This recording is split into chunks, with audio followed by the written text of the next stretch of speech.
Hello everyone, in today's video we'll understand debounce and throttle in JavaScript.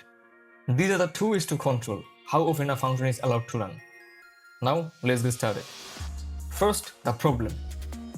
Sometimes action on web page happens too fast for a computer to handle smoothly. Where this happens? Typing. The website notices every single letter you press in a search bar. Scrolling and resizing. The website tracks dozens of movements every single second. Why it's a problem? If the website tries to do a heavy task every single time this fast action happens, like asking a server for new data, it will overload the internet connection. This causes the website to lag and slow down the user for a while. Debounce and throttle both solve this problem, but they solve this problem in two different ways. First, let's understand what debounce is. The main idea. Debounce means wait for a pause. It stops a function from running until things have been quiet for a short time. How it works? It resets the timer. Every time a new action happens, the clock starts over from zero. It needs a break. If new action keep happening too fast, the function will never run. It waits for a gap. The function will only run when there is finally a pause in the actions. Now, a simple example. Think of a search box on a website.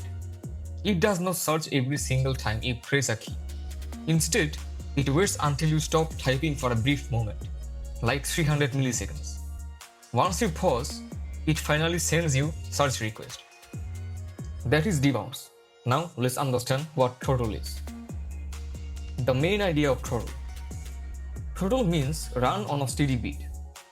It controls how often a piece of code runs, no matter how much activity is happening. How it works? It runs right away. The very first time the action happens, the code runs immediately. It ignores the rest. After the first run, it ignores every new action for a set amount of time. It never waits for a pause. Unlike debounce, it keeps a steady, predictable pace the whole time. A simple example. Think of scrolling down a long website. With a 200 milliseconds throttle time, the website checks your scroll position once every 200 milliseconds. It never checks it hundreds of times per second. It keeps the website running smoothly, no matter how fast you scroll. We have understood debounce and throttle's main mechanism. Now let's see them side by side. Debounce versus throttle. Debounce waits for a pause in the action before it does anything. If a user keeps clicking or typing without stopping, debounce will keep waiting and might not run until they finally take a break. Throttle works on a steady, regular beat. As long as the user keeps doing an activity, throttle guarantees the code will run at fixed time of intervals. When to use each one? Use debounce when you want to wait for someone to finish. Example, a search bar that suggests words as you type. You want to wait until the user stops typing before you search. Another example, waiting for a user to finish dragging and resizing a window to its final size. Use throttle when you need constant, steady updates. For example, how far someone has scrolled down a page. Another example, following the movement of a mouse cursor across the screen.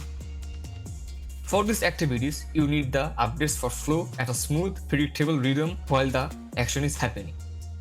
Both of these debounce and throttle built under the hood in the same way. Now let's see them. Why we needed to learn closure first. Both debounce and throttle are tools built using functions. You give them the code you want to run and they delay time, and they give you back a new wrapped version. This new version needs to remember information between the time it gets called. It needs to remember if a timer is currently running or if it's in a cooldown period where it needs to ignore the user. A closure is just a hidden memory slot that lets the function remember this information privately. It works exactly like a counter function that uses a closure to remember its current number every time you click it. Now let's see and understand the exact code, starting with debounce. How debounce works under the hood. Debounce uses its private memory, the closure, to hold the timer. Every single time you trigger the action, debounce does two things. It immediately cancels any old timer that was already waiting. It starts a brand new timer from scratch. The exact code you want to execute will only run if the timer is allowed to reach 0. The only way the timer can finish is if the user stops acting long enough to let it count down without being interrupted by a new action. Now let's see and understand the exact code of Throttle. How Throttle works under the hood. Throttle uses a private memory, the closer, to hold a switch or a flag that tracks whether it's currently in a cooldown period or not. Here is exact step-by-step process. The first action. The very first time you trigger the action, the code runs immediately, and the cooldown switch is flipped on, the countdown period. While that switch is on, Throttle completely ignores any new actions that happens. Then the reset.